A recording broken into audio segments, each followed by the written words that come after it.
Hello and welcome, albeit virtually, to all of you to Queen Mary University of London. I am Professor Jason Sturgis. These days, I'm the head of the School of Economics and Finance at Queen Mary, and I'm absolutely delighted to be able to take this opportunity to wish you all a very warm welcome to the School of Economics and specifically the 2021 Peston Lecture. It's encouraging to see that close to 350 of the school's community have signed up for today's lecture, including alumni, students, staff, stakeholders, the general public, and prospective students. I welcome you all.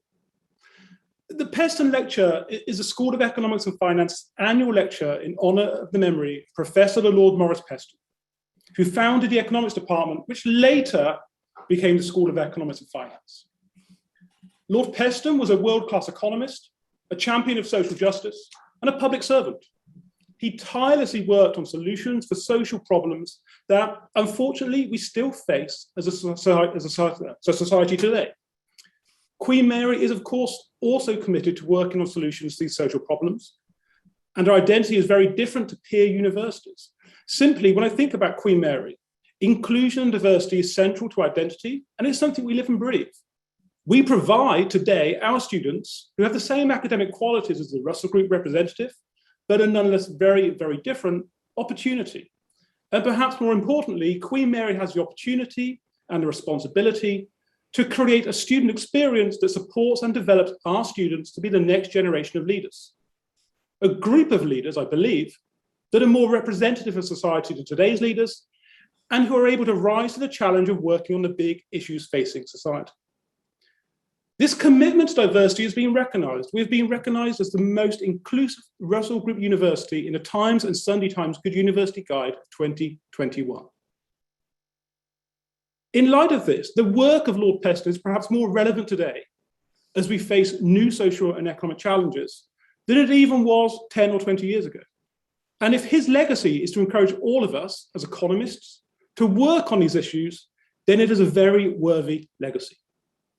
In recognition of Lord Peston's own combination of scholarly achievement and public service, the Peston Lecture focuses on the interface of economics and public policy. Speakers in the series have included Mark Carney, David Currie, Charles Goodhart, Richard Lipsey, Robert Peston, Lord Maurice Peston's son, Martin Weale, and Silvana Tenreyro. Today, it's my pleasure to welcome our speaker, Queen Mary alum, Professor David Blanchflower, CBE, who is joining us from Dartmouth College in the US. Many of you may have come across his work on the economics of happiness and well-being, his role on the MPC at the Bank of England, will have read his Guardian columns, or like myself, been impressed by the photos on his website of the big fish he's caught. David, I believe, is an ideal economist to give the Peston Lecture. His research shed light on economic and social phenomena that affects us all, whether it's on employment, wages, happiness, well-being, or economic cycles. It is also an important point in time to celebrate Danny's achievements. His insights stem from evidence-based research that are part of what has more recently been termed the empirical revolution, or perhaps evolution of economics, whereby clever ideas are used to reach causal inference, a topic that was widely rewarded this week, in a Nobel Economics Prize awarded to David Card, Josh Angrist, and Guido Imbens. I very, very much look forward to Danny's lecture, which will focus on the well-being of the man or woman on the Mile End Omnibus. I encourage you to ask questions through the Q&A function as we go. We will collate these and present them to Danny at the end. But for now, please join me in welcoming Professor Danny Blanchflower. Thank you. I'm just trying to share my screen. That's excellent. Thank you so much. Hopefully you can see that and we can set it up. Go to, there we go. Hopefully full screen mode and hopefully everyone can see it. Can we all see? Let's just check. Jason, you can see that okay? Great. So it's a pleasure to be here. And it's a pretty interesting day for me. I became grandfather number 7 last night. So that was quite a nice start to the day.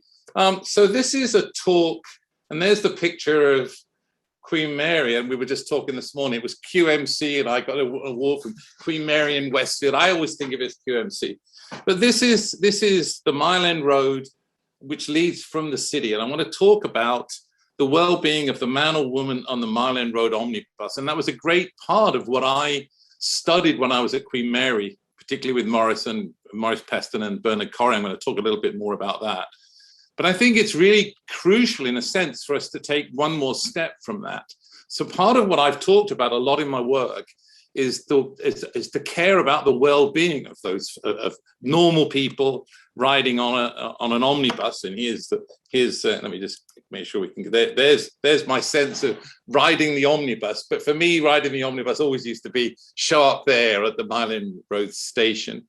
But here, I think I want to set this thing up and say, not only should we care about the well-being of the man or woman on the Mile End Road omnibus, but we should actually take seriously what they say. And that's what I'm going to talk about today, because it turns out that people actually seem to know. So this is a friend of mine, the famous economist Doug Steger's wife.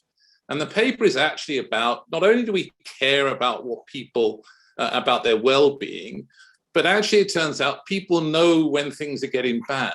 And so this is sort of builds on a whole series of papers. I won't talk about them, but this particularly today is about the paper with Alex Price in the middle there called The Economics of Walking About and Predicting US Downturns. Because it turns out, I'm going to show you today that it looks to me, on the basis of the data that we're going to talk about today, that the US is entering recession. And that's a major call that's causing trouble around the world. But I'm going to show you and share you the data.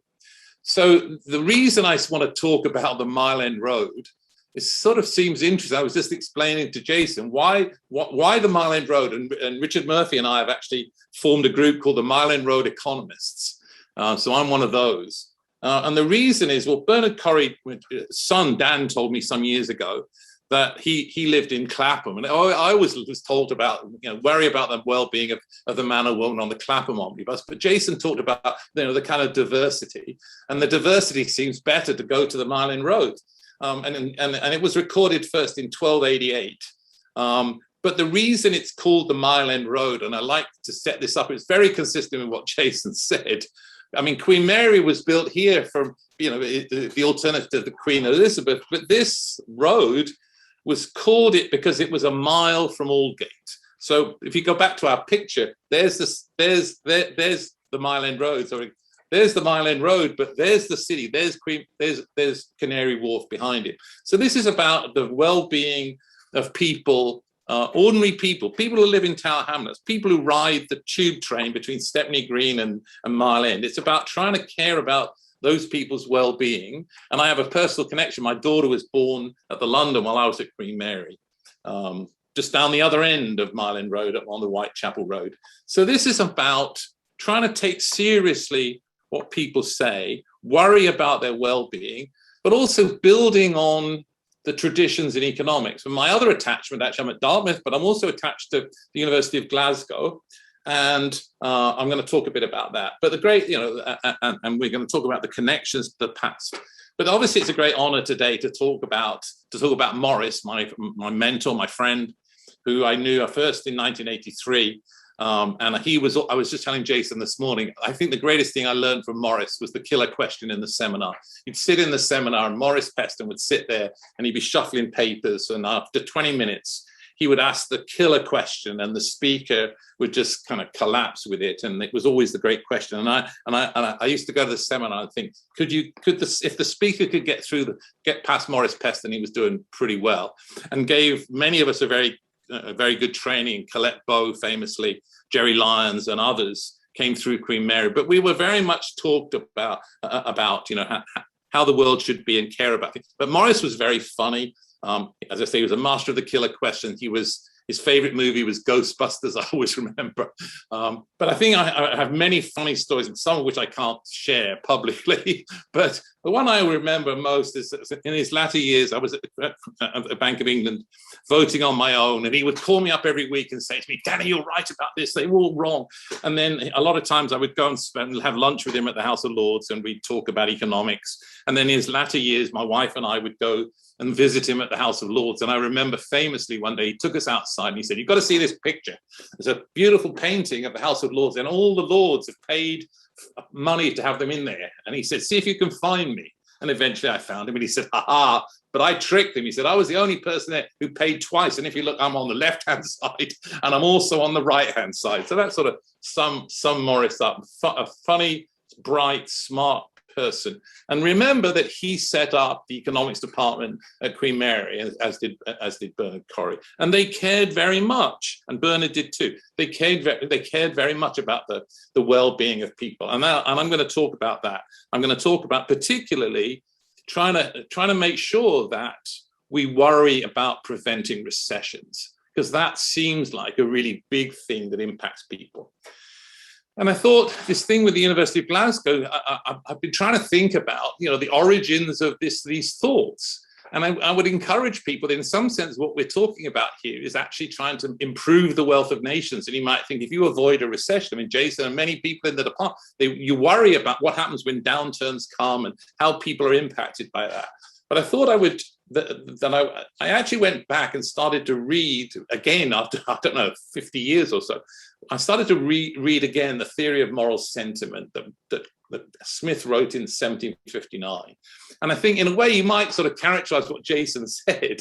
This isn't bad. This is about how selfish soever man may be supposed to be, there are evidently some principles in his nature which interest him in the fortune of others and render their happiness necessary to him, though he derives nothing from it except the pleasure of seeing it.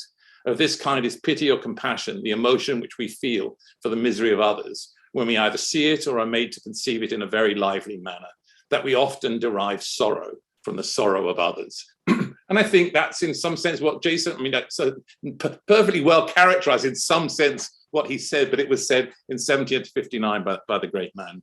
And I was taught, as I say, at Queen Mary, and I think if you listen to Jason's mission, if you say that mission is to care about the fortune of others, that's probably a pretty darn good way to go. And I think ultimately, economics, I think, is about trying to improve the wealth of nations. If you sit and think about you're sitting at the Bank of England, you're messing with interest rates and you care about GDP and unemployment and so on, but those things just sort of intermediate goods. Ultimately, it's about improving the wealth of nations and trying to improve people's happiness, trying to improve their well-being. And in many senses, it's trying to prevent that well-being from being negatively impacted. Think about public health. Public health is about trying to prevent ill health coming. And my view is avoiding recessions here are central to this whole process. And one of the issues we really have here is that happiness, lots of the data that we have, and I'm going to show you, happiness is actually a really big deal. And certainly in the United States, there's evidence that over a 30, 40, 50-year period, happiness hasn't risen at all. And we're going to talk about that, and I'll show you a couple of pictures. But the other one is a great concern around the world is not only that happiness hasn't risen, but despair has also risen a lot, particularly for those who are less educated, prime age. And you might see that there are political implications of people being left behind. And our colleagues, Anne Case and Angus Deaton, Scotsman, Nobel Prize winner too, they've talked about deaths of despair.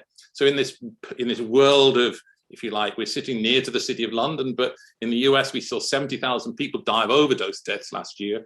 Prior to COVID, life expectancy was falling because of these deaths of despair from suicide and overdose and poisoning.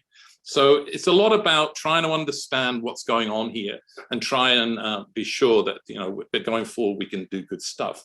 So this is the picture of happiness in the United States. So over a 50-year period or so, look at what the picture shows. The picture shows that people on the top, this is how happy are you on a scale. This is used from the General Social Survey. So people with a college degree, they've not done that badly, but happiness is pretty flat. But anybody who's just a high school graduate has declined, but especially the decline in the well-being of the people with less education. And that's pretty much true around the world, to a greater extent in the United States. Also, there's some work that I've done, and this is sort of scary, and obviously there's a mental health crisis going on around the world, which we need to care about. But here's some data, again, for the United States. This is data on, you ask people, over the last 30 days, how many of those days have been, basically, have you had problems with stress, depression, problems with emotion? Have you had bad mental health? Well, about 2/3 of people say not a single day of the last 30. But look at this. Over time, this is the proportion of people who say every day of their lives it's a bad mental health day. So it's approximately doubled since 1993, but basically 1 in 12 people who are high school dropouts in the United States, so 1 in 12, and the numbers are even bigger if you're less educated. So this is a problem around the world. It's not just that there's not a great deal of happiness, there's a problem about despair. And this was true prior to the impact of COVID. So the question is, what can we do about that? And can we try and prevent can we help this thing to be improved? But the big issue seems to me that we also should be looking at, can we try and prevent recessions coming? Can we try and prevent the worst part? Because these folks, the most vulnerable folks, are the ones get impacted by recession. And actually, one of the big things we see is that these were the same folks who got impacted by COVID. So what people say, it turns out, is predictive power, and I'm going to show you this. There's predictive power on what people say. So I think of this as an expansion of happiness.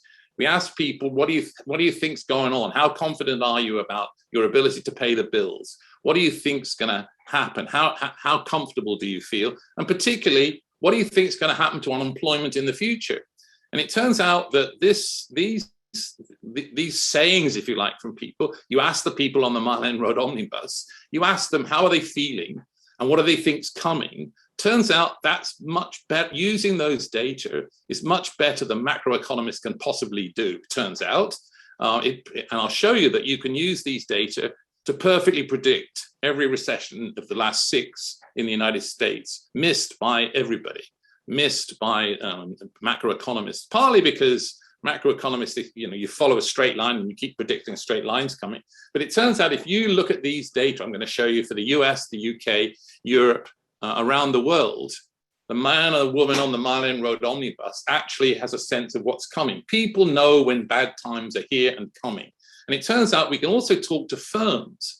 And we talk to firms about, well, what do you think? So there's data from retail firms and manufacturing, service firms, construction firms. Turns out they have very good predictive power too. But what's interesting is that the reports of normal consumers match very closely what firms say. So if firms say, we're going to start reducing employment over the next 6 months, turns out when you ask consumers, what do you think is going to happen to unemployment? They say it's going to go up.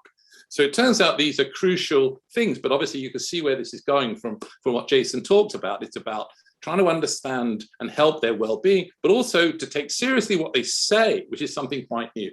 I'm showing you in these various papers that I've done that we can use these data, we can predict recession in 2008 especially, and I'm going to talk about that. And I'm going to show you that once we take these data, it certainly looks that the US is headed to recession. And I'll just at the end see if I have much time, but at the end, I'm particularly going to talk about, it looks to me that the UK is also, as it did in 2008, following along. Be mindful that actually so let me just say it this way. By December 2007, the US had gone into recession. By April 2008, the UK had gone into recession. I was at the MPC, and for a very long time, I was voting on my own 1 to 8. And by September 2008, my other colleagues on the MPC basically had no idea that the UK had gone into recession. And as far as and if you read the minutes of the FOMC meetings, the Fed had no idea. And even by, I'll show you in a minute, even by 3 or 4 days before Lehman Brothers failed, they had no idea. But it was clear, I'll show you in the data. So I gave this speech, and this was a speech that I spent a lot of time talking to Bernard and Maurice about, to Maurice about actually. And this is a speech that I gave in 2008, and this paper today builds on that speech. And I essentially, this is, and the first speech for Bernard was called The Economics of Walking About. So on April the 29th, 2008, and people can go and look because it's available today, and I give you the basic data from the website. I said, for some time now, I've been gloomy about prospects in the United States, which seem clearly to be in recession. The US seems to have moved into recession around the start of 2008. Turns out that was right. The NBR Business Cycle Dating Group now agree that it started in December 2007. And essentially in the same speech, I said, it looks to me that the US has sneezed, the UK is rapidly catching its cold. And it looked to me at the time that the UK had gone into recession. Turns out that was true. So let me show you what's true for 2008, and then we'll build. So it turned out that if you take these data called well-being data called Ask the Man on the Woman on the Mile End Omnibus. If you did that in 2008, you got recession. You could see it. And I'll show you what's the data. So if you just go, so if you can take this file, it's available, as I said, on the Bank of England website. You can, for students, go look at the data. And it looked to me the following, and then we'll sort of see how we get there.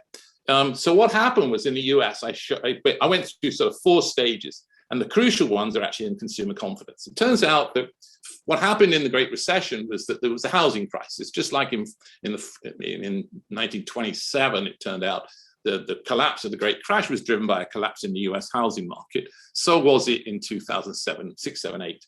So if you go through the data, it seemed to me, so I was saying this in April, this is exactly what I said in April 2008. First thing you see is a collapse in house prices, and then you see a collapse in starts and permits to build. So that's where the thing starts in the housing market. But then crucially, here's the economics of walking about. Here's what people say. Turns out that consumer confidence and various measures from the Conference Board and the University of Michigan, which we're going to use in a minute, started collapsing in January and February 2007. So remember, the Fed doesn't realize they're in recession in September 08.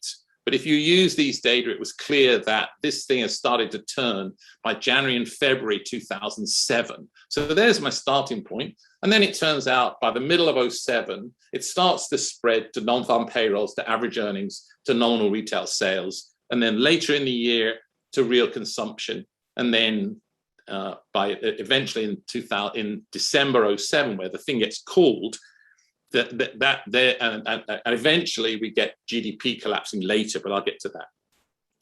So there's the first thing. You focus on consumer confidence, you got a call that the recession was coming. So then I went and so let's look at the UK. Turns out identically in the UK, the same exact path of things happened. But what was crucial, because it happened to be this thing started in the housing market, everything in the UK started about 6 months later and then eventually collapsed. So remember, the UK goes into recession in April 08, the US in December 07. But here's what you see. You see a collapse of the housing market first, that's 1 to 5.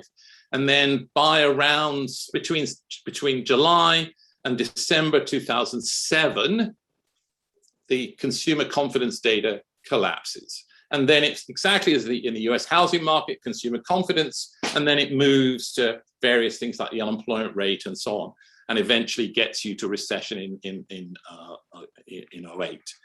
So the killer fact there is that the fact what happens in these data is that they're very timely and they don't get revised. And I'm going to show you a few crucial things in the economics, why listening to what people say, because this is about listening to what they say about their well-being.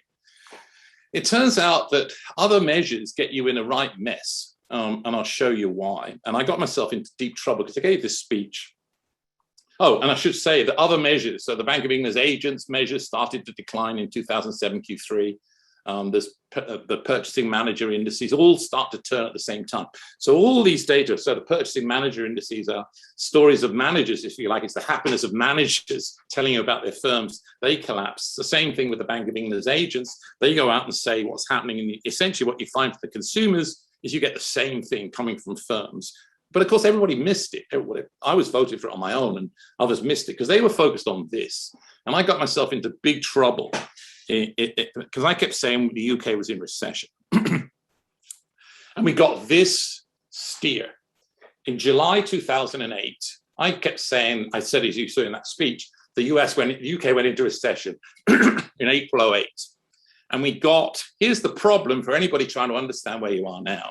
We got data showing that GDP growth for Q2 08 was plus 0.2. And I was like, oh man. Oh, and so I got a lot of attacks from people. And you'll see that we made a forecast in April 2008, which is the most embarrassing document picture I'm going to show you that I ever signed up to. So what happened was this. So here we go. This, if we want to use GDP data, turns out that you can only use it years and years later because it goes into a revision process, and it's especially bad at turns. So yeah, in economics, we teach all our students about you can use 2 successive quarters of GDP growth. Well, that's fine 10 to 20 years later, but it's of no value to you as a policymaker and where you're sitting today, trying to understand is the economy in recession. So what happens is it goes into a revision cycle. So the left-hand column is a revision cycle. Turns out that today it's actually minus 0.6. So looking at the world as it evolved, in October 08, you've got a negative 0.5 for Q3. And then in January 09, you've got a negative for Q4. So you think, aha, recession started in October 08. But you don't know until June 09 that actually recession started in April 08, just as I said. It took until June 09, the month I left the MPC, to find out that actually recession had started in Q2, in April, just as I said. But the point of the story is, at turning points, revisions to GDP estimates are always, they're up far because they continue to predict the trend upwards. At turning points down, GDP estimates are too optimistic. The reverse is true at the other way, but we care less about that. Turns out, same thing in the United States. Turns out that you can't quite use the 2-quarter rule in the United States. And if you look here, look at Q108. Q108, the first estimate of Q108 was positive. It was revised from 0.6 to 0.9 to 1, and then eventually it gets revised to minus 1.6. So the first thing is you can't at the time use the GDP data. It's worthless, but you can ex post do it. And this is the forecast the MPC made in April 08, despite the fact it was quite clear from all these employment data, from the data from the agents, from PMIs, from consumers, every one of them was saying, basically, there's a recession, it started a year ago. So this is a forecast that I signed up to, and this, so everyone can see this. This is the forecast of what's coming, and it basically says in August 2008, there will be no recession, 0. If you go to the August inflation report that I signed up to, but then I bailed out on 3 weeks later, there's not the word recession in there. And to the left of this thing is what's called the backcast. And this actually tells you that the past will get revised to be better. And the current day, the data we've just seen, the plus 0.2, will get revised, but it'll get revised to be better. So basically in August 2008, the MPC got the past wrong, the present wrong, and the future wrong. But other than that, he did fine. And so it was quite clear to me that, I have to share this with you, that the UK was in recession. And Maurice, I put this up for Maurice's sake. I was in testimony in the Treasury Select Committee on the 11th of September 2008, having apoplexies. And I'm sitting next to Mervyn King, and they asked me, what do you think is going to happen to unemployment? And the bottom tells you what's going to happen. It's going to rise. And they asked Mervyn King, this is a sense of where the other policymakers were. They said to Mervyn King, what do you think is going to happen to unemployment? He says, I have no idea what's going to happen to unemployment. At least the Almighty has not vouchsafed to me the path of unemployment data over the next year. He may have done to Danny, but he's not done to me. My training at Queen Mary, Maurice called me up about 3 minutes later, and he said, yeah, but the great thing about the Queen Mary boys is we learned to look at the data, which was the right answer, and it went up. Okay, so here's the thing, and now we're going to move on. So now if you look back, now we know after all these revisions took place, turns out we can look historically and not hysterically. We can look historically, I think use the rule in Europe. It's not a bad rule. 10 years, 15 years later, we can work out what happened. And we can work out that the green bands are basically, if you do take after 10 years of revisions, you can work out that essentially every OECD country went into recession, other than Australia, basically and Poland, went into recession. Well, Finland, Ireland, New Zealand, and Sweden went in Q2 08. Denmark, France, Germany, Greece, Italy, Japan, Portugal, and the UK went in the second quarter, and Austria, Belgium, Netherlands, Spain, and the US went in the third quarter. So with hindsight, the question you have to ask yourself is, could you call it? Well, it turns out you can. And the way to call it is, in fact, to go and look at data. And sadly, these data are fantastic in the UK, and they predict all kinds of stuff. But because of Brexit, the UK stopped collecting the data from January of this year. Brilliant. This is the best data you got, better than the unemployment rate, the best economics data that exists, but they scrapped it. Well, who knows what to say? So you can go to this, and I encourage students to do this. The EU every month for every country produces masses of data on the economics of happiness. They ask firms, what do you think? They ask people, what do you think? Turns out these data are absolutely amazing. And this variable is better than asking the economists at the Bank of England, macro policy makers, and in general, economists, because economists don't generally work on real-time things, they work on things historically. This is just a question: what do you think is going to happen to the number of unemployed people in this country? And they create an index. It's based upon increase, sharp increase. You create an index number. So you're asking what happens 12 months ahead to this thing. Turns out that so you can use this, you can show that this thing tracks, so this is plotted against unemployment 12 months ahead. Turns out it tracks pretty darn well what happens in the Great Recession. And actually what's pretty interesting is it turned up in around 2015 or so, and it predicts a rise in the unemployment rate in the UK prior to the recession. So, and it turns out exactly the same thing is true in Germany. People have not seen that this series picked up, and suddenly you start to see Germany slump. So this series, it turns out, has strong predictive power. And I have a few minutes to go. And it turns out, here's something amazing. So if you track it for Europe as a whole, you track the views, this fear series for consumers, well, we can track it against the series from firms. And look, they track each other almost perfect. So you ask a firm, what do you think is going to happen to employment? Separately, you ask consumers, go back to Beth's point, that you can track it. So it turns out, for the technically minded amongst you, these papers have the fear of unemployment predicts unemployment. So you've got lots of econometric stuff and various other measures of it. But essentially, this fear of unemployment predicts the rise. So a rise in the fear of unemployment 12 months later predicts a rise in the unemployment rate and gives you the turn. And if you look at the data for, so Jason, I've got 15 minutes, right? About that? Yeah. Okay. I'll be there. So it turns out that if you go country by country, it turns out that a rise of this series by about 15, 20 points across countries actually gives you, so if we do this by country, and we'll just go to the middle column, turns out that in our data, we predict, using these series, we can predict the turn down in basically every other country. And of course, nobody else can. There's no other data that does it. All the data comes and tells you later, and all the policymakers miss it. But the thing with these data, which is interesting, is that if you today, so today we've just got data for, for September, and by the end of October, we'll get data for October. So these data don't get revised and they're timely, but this is the economics of walking about, and this is the well-being of people. And people, it turns out, worry about what's coming. So I'm going to go to the US and quickly try and get that finished and talk about this. So it seems to me that you can actually use these data to predict what's coming, because people know what's going on. The man and woman on the Mile End Omnibus, or the one in Columbus, Ohio, turns out to know. So let's just do this in the United States, and then we'll show you where we go.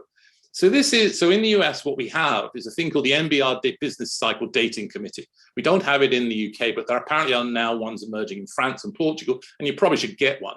And these guys, I'm a member of the NBR. These guys call the date of the peak. So since 1980, there have been 6. What happens, which is interesting, is the NBR calls it several months, 6 to 12 months later, right? So in December 2007, you're sitting on the Fed. It's not going to help you much. They don't tell you till December 2008 what's coming. And obviously, this GDP eventually gets you to it approximately, but it's not very good.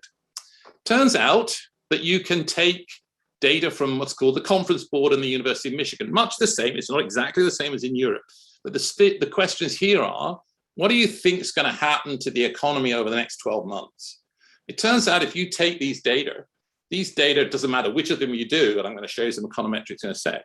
It turns out that you can take these data, and we have a rough rule, which is take the peak prior 12 months, see if it falls by 20 points. That basically will give you the start. But if you use this rule, the rule gets you, so the rule essentially, it gives you October 78 for January 80, November 80 for July 81, February 89 for July 90, January 0, and it gives you July 07 for December, and it gives you February 20, and I think it gives you March 21 here. And whether you look at that or the University of Michigan index, these data give you good prediction to what's coming. And the econometrics is there. But I want to show you this, and now I'm going to be, hopefully my time should be good. So this is, so now we managed to get from the conference board, Jason, as long as everyone's all right to keep going, I'm on time, I think. Okay, so this is crucial data I want people to look at. So if you believe this stuff, so, Bernard and Maurice taught me, look at what people say, care about what they're thinking and feeling. Turns out that in thinking and feeling and worrying turns out to be a really big deal. And this is about using, well, it's again what Jason talked about, is using our methods to understand what people are doing and try to worry about their well-being. So look at this. If you look in 2007, I managed to get data, monthly data for the 8 biggest states, California, Florida, Illinois, and so on. So if you look, I've put in yellow the peak of this series in 2007, knowing that recession gets called at the bottom in December 07. And basically what you see is a collapse in these data from their peak. So if you go to Florida, the biggest collapse of about 60 points from February 07 to December 07. The smallest is Texas at 27, and Jason and I were just talking about this. You'd have thought there'd have been variation by state. There is a bit. Florida is particularly the state that got hit by the housing crisis. Michigan too. Michigan's series has actually collapsed before that, and actually employment growth in Michigan goes negative in 2005. But basically, I think the story is that you see these huge declines. Well, look at what Danny's just seen. Look at what I've just seen. Here's what I just saw. So I got these data from the conference board. I had to sign away my life to get them. So I have micro data on 8 states, right? Look what happened. So in California, it was 127.5 in March, 92.9 there. Across the board, approximately March, April of this year, these series took a peak. If you look at New York is down 60 points. New York, basically the index in New York is nearly halved. The one in Florida in the last time around halved. So this gives a prediction that looks awfully like 2007. I mean, this is, take seriously what people say. And if that's right, this is a worry. And look here. So then I start to look around. Is there any other evidence? And the evidence turns out that if you look at new orders from what's called the PMIs, those things started to turn also around June. I've got a couple of other things to show you that actually, I'll show you this first. I'm going to go to this first, I think. I'm going to go here. So it turns out that there's some interesting stuff then. So did something happen in May, June 2021 in the United States? Well, here's some worrying things to show you. First is that a recent survey by the Conference Board in August says that 42% of workers are worried about returning to the workplace for fear of contracting COVID, up from 24% in June. 48% of women say they're very concerned about going back to the workplace. The word concerned is a big deal. The State of Work in America found that 40% of employees, that's last week, said they would look for another job if forced to return to the office full time. We're trying to explain the turn in the series from around, the spring. So we've also gone and looked at data from the Census Bureau's Household Pulse Survey, and it turns out that anxiety, depression, and worry measured in the United States turns as Delta comes. And what's also interesting is that female participation rates have plunged in the last year. So if you look at women 25 to 34, their participation rate fell 0.6, and for people 35 to 44, it fell by 0.8. And consumption of women's dresses, footwear, all of that, following what's called the Yamaroni Index, have declined. So I want to just finish quickly and say, well, what's the evidence for the UK for such things? Well, turns out there's actually starting to be some evidence in the UK traditionally that the UK follows the US. So we're using that as a prediction, it seems to us, that the data suggests that the US is entering recession. And then people have started to pick up. I'm going back to Bloomberg tomorrow, and various people are writing it. The question is whether I'm right or not. Who knows whether I'm right? This world is a kind of different one. But if you use data that told you the last 6 recessions, if you go with that, no other data predicts. You go with that, it says the US is in recession. So the question is, what's happening in the UK? The labour market data is all messed up, and if people want to look at the slides, I've got more on it. But I want to finish on time. If you look here in the latest data for the UK, just in the last day or so, so the YouGov consumer confidence data starts to fall. Household finance is looking bad. People are very worried about their finances in the next, maybe to do with rising inflation. But look, job security is down. People are worried about things. So evidence there consistent with the other one I was struck by was that the IOD Directors Economic Confidence Index the other day said that confidence of the directors had collapsed through the floor in the last quarter. Stuff that, again, Jason's interested in these folks. So I'm going to finish. I think I'm just about on time, right, Jason? I think hopefully I am. It seems to me then that the analysis of what, and the one thing I should, sorry, let me just take you one slide. I want to show you one more slide of why in the UK this thing is completely unprecedented. So here is the story of what happens to happiness in the UK. And this is why you worry a lot. So we have data from the ONS on the happiness levels of people in Britain, started by David Cameron. And from 2015 to 2020, life satisfaction averaged 7.7. In 2 weeks, basically in March 2020, the happiness level went from 7.7 to 5.5. We have never seen anything like this in happiness data. It recovered, and then it recovered, fell back when the second round of lockdown comes, and has recovered. But if you look, we're now at a point in the UK where well-being is at a level of about 6.7 or so, compared to what we've seen before of 7.7. We've never seen anything like this before. So the worry is that this is not good going forward. But I think looking at the qualitative data, worrying about what people think about their lives is really important. And if you'd have done that, you wouldn't have missed the Great Recession. And the worry is if you ignore these data, you might miss the next one. I'm not saying it's absolutely true, but I hope you think that this is pretty scary data. And if it's right, we should start to see slowing in the US at the end of this year, labor market data slowing, perhaps in the first month or so of next year. But if that's the case, then you would expect the UK to follow sometime after that. So people are hurting after the COVID shock. None of this sounds good for those who travel up and down the Mile End Road. Thank you. And I'll unshare for a minute, shall I? And then you can, and I can, am I on time? I think I did all right. But that should get you going. That was perfect timing, David. Thank you so much. Of course. The talk was fascinating. I'm going to give a few seconds for Q&A to come in. But if I may, I've got a couple of questions perhaps I can pose myself whilst we're waiting. So first of all, I was looking at the UK data. I think I'm right in stating that the US data is richer than the UK data in terms of you can actually sort of get down to demographics, and that's specifically why you look at sort of the female labour force and in particular their concerns, and I think that's where a lot of the predictability comes from.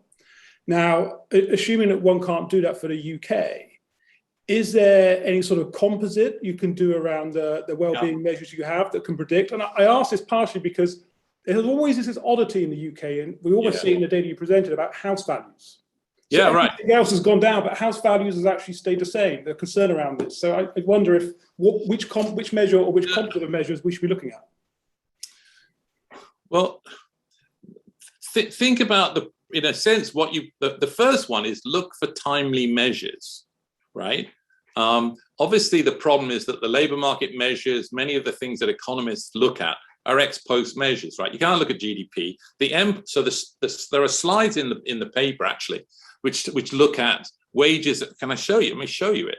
So I didn't show them, but let's just go to the very good point you made, and I'll show you what you can't go to. So let's try this one. If I just show you this. Oh, sorry, let me show you this.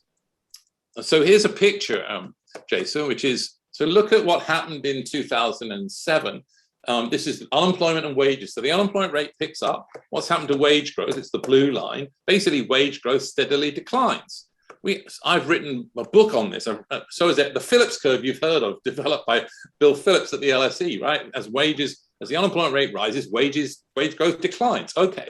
So what you got here is that in 20, and it's the same in the US, the unemployment rate picks up, wage growth initially falls, but then we get up here and we're talking about wage growth of 5.5, and in fact, growth goes up to 9. In the US, we found that on a single month, unemployment went from 4.5% to 20%, and wage growth quadrupled. Right. So the problem is that any normal set of measures are completely messed up. I don't believe any of them. Right. So the issue is what in the economics of walking about will help you. Let me give you an anecdote. in 2000, this might help you. In 2008, January, I'd been given all these speeches saying the UK was in deep trouble. And I get in a taxi. I'm on Oxford Street, right?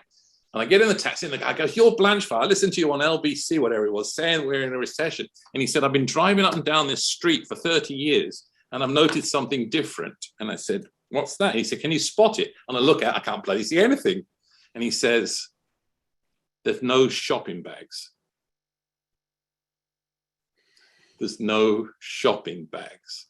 That perfectly predicts the decline in retail sales to come. So I think the answer is, I don't exactly know, but we want to see, are there, and another guy called me after that and said, "I run a company that runs tire service for firms, and we have tachographs in the trucks. And what we found in the delivery trucks in the last 6 weeks is that the number of miles they're driving has collapsed." So the answer is, in this world when a turn comes, we've got to look for creative things from the economics of walking about. And I think the answer is that you ask people what's going on. You ask them what's going on in your neighborhoods. Do you think things are good? How are you managing? And those are the series that we see actually work. So the answer is, especially, we would like to look at the index that the British government just stopped. Right, which as I've told you, predicts recession. I mean, it's a tough one, right? You're at a turn, but remember, anything we can find tells us the turn, and every other measure, everybody missed it. And these measures perfectly call it. So, you know, we do what we can, but I think we ask people, what do you think's going on? Excellent. Thank you, Danny. I'm now going to try and group together a few of the questions. There's a few which are related, so I'm going to do my best to combine them.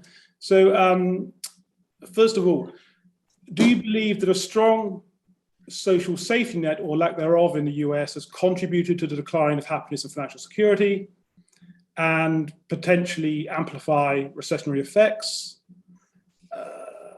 And therefore, how would, say, the US compare to Canada? I think there's a related question, which is, I think, what is the role for the state in promoting happiness? But I think even, perhaps if we reword that, what is the role for the state in basically responding to these predictors of recession? Well, I think it would be, it's not hard to argue that perhaps it's the role of monetary and fiscal authorities to try and prevent downturns. I mean, in some sense, we care about stability. I mean, you probably should not be cutting social spending of £20 a week in universal credit, and even thinking about tapering if Danny Blanchflower is right and you're headed to recession, because Danny Blanchflower got it right last time and you didn't, right? So that was an error last time, and the austerity measures introduced in 2010 that I opposed tooth and nail, and Richard Murphy and I wrote endlessly about, produced the slowest recovery in 300 years. So we should be mindful of that. Going to the US, the lack of a strong social safety net is a big part of this, but it's also a big part. I mean, you talk about David Card and these issues about wage growth. I mean, what you've seen in the United States is that, a lack of social safety net and healthcare coverage, which has impacted who's died and caught COVID. I mean, many of these. I mean, my state yesterday, 4 Republicans voted against 1 Democrat against taking $25 million grant to help vaccine, to help encourage vaccines. You voted against taking a grant of 25 million. Okay, I think the strong social safety net and the lack of it is a big deal.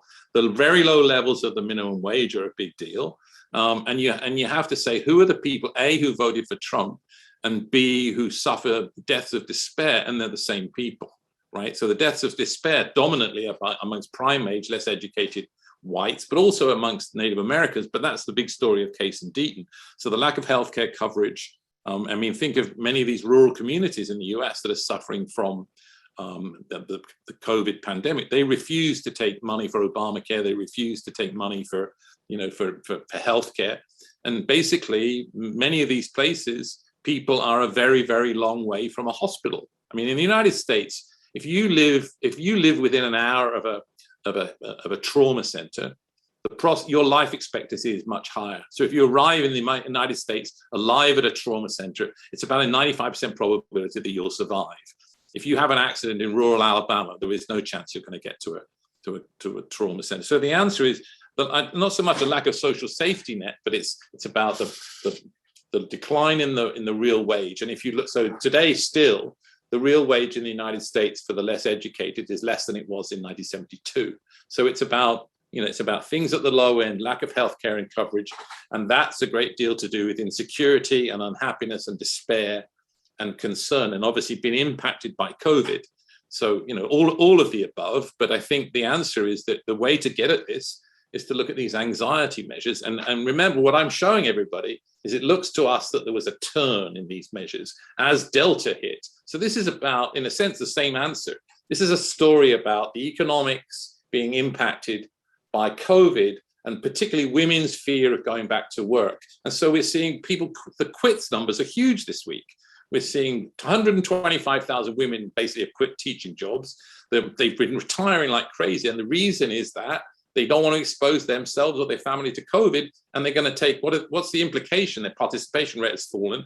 And the implication is, presumably, Jason, in answer to your question, their spending is going to fall. If they expect a recession to come, a recession will come. And in response to it, they're going to cut back on their spending. So I think the other thing you should look for would be, the earnings of retail stores. Your students, what are we going to see in the fall? We're going to start to see consumer-facing firms being impacted by spending falls. I think that's a full answer. Very full. Thank you, Danny. So I'm trying to group them together. I think it wouldn't be a talk about economics if we didn't say something about identification. So I'm going to try and link some identification questions. So first of all, there's a question which is, you showed that this data was very good at predicting recessions. I think we all saw that. Every recession. Every recession. So therefore, did it predict recessions that didn't happen? No. No. Okay. That was a very in a way, the great thing in the UK is that, so if you imagine from 1990, there aren't any negative, the reason the series is so cool is that there aren't any recessions in the series other than this one, right? You've got from there isn't even a single negative quarter, right? So the answer is, that's a great question, and we've thought a lot about it. A bit more to do in the United States, because if you go to the story about two negative quarters of GDP growth, there are recessions that the NBR didn't call that have two successive negative quarters. But basically, the big story of these, if you go back to 2008, the big story was, A, the answer was no, but B, all the series by around April 08 are at levels that they've never ever been before. So they're below his, the issue is, there's turning points and noisy things, but all these series were well below. Certainly if you look at, imagine July 08, we eventually cut interest rates in October, but by early in spring at 2008, all of these series all together were at levels never seen before. So obviously it's a great question, and we're working more on it, but the answer is they basically don't seem to call, when we do that 20 points, you get things go down by 5, but we've been through a lot, and we've tried to show, other examples in the US are, if you have 2 successive months of employment drops in both the data series and a 0.3 drop in an unemployment rate close to it, and these things going together, that gets you, that avoids the bum calls. So the answer is, we're pretty good at it. Well, and nobody else is anywhere near. Excellent. We're running out of time. I'm going to try and pick up a question on a bit on the mechanism, but I'm going to also add a little, because I think it's a very interesting question. You focus on sort of gender in terms of US data, but one also could focus on age, for example, as a demographic. Yeah, of course.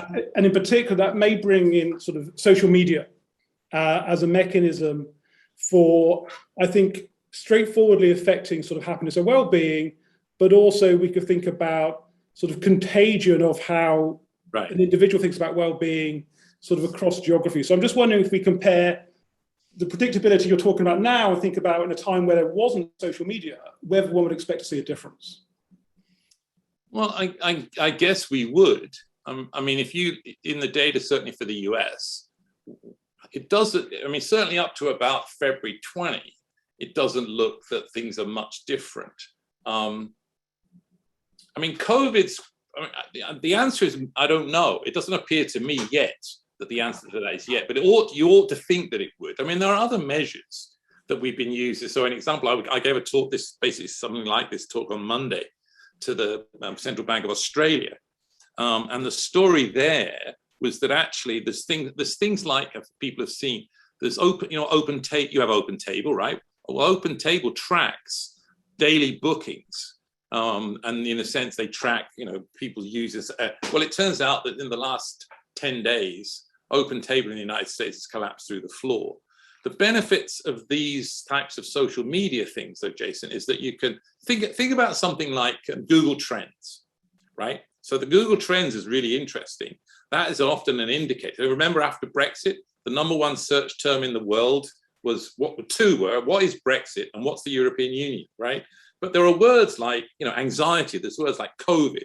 So I think these social media things give us much more of a sense in real time what's coming. But this is just what I'm talking about. This is the economics. In the speech I gave at Queen Mary in 2007, I called it the economics of walking at 2007, and it advocated precisely doing this. We probably, so it's just in a sense a faster way of getting to this, but it is this, right? It's precisely what do we see in social media? What do we see by booking? Think about, we've got all sorts of stuff. The ONS is giving things like, what we get, how many people go through toll booths, how much footfall is there in Times Square?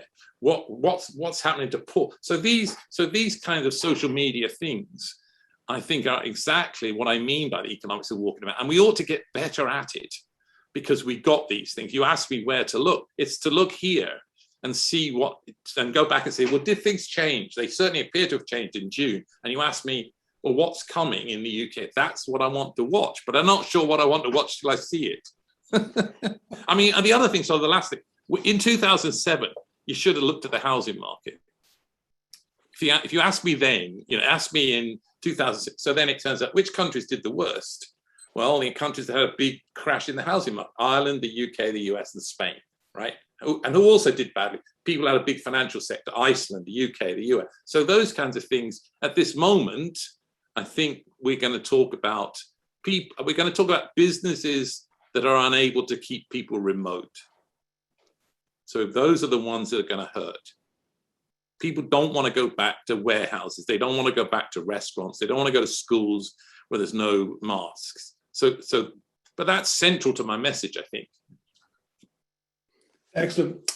We're running out of time. We've got some fantastic questions which we haven't been able to cover. I apologise for that, but I think the questions we have posed have really sort of pressed you, Danny, and I think you've had fantastic answers. So I'm going to take the opportunity to thank Danny for spending some time for us and sharing his thoughts with us, which I think, if nothing else, have inspired us to walk around and ask people questions about what they think about what's going on. And tell me if you see slowing in the UK. Email me. If you don't, tell me that too. Excellent. Thank you to everyone who tuned in today. Queen Mary's School of Economics and Finance, we're very keen to do events such as this and similar events in the future. So please do keep in touch. Email us as well as Danny. Find out what we're doing. And lastly, I'd like to thank Hannah Dormer and Tim Lee and the alumni team for organising the event. Thank you, everyone, and thanks again, Danny. Thank you.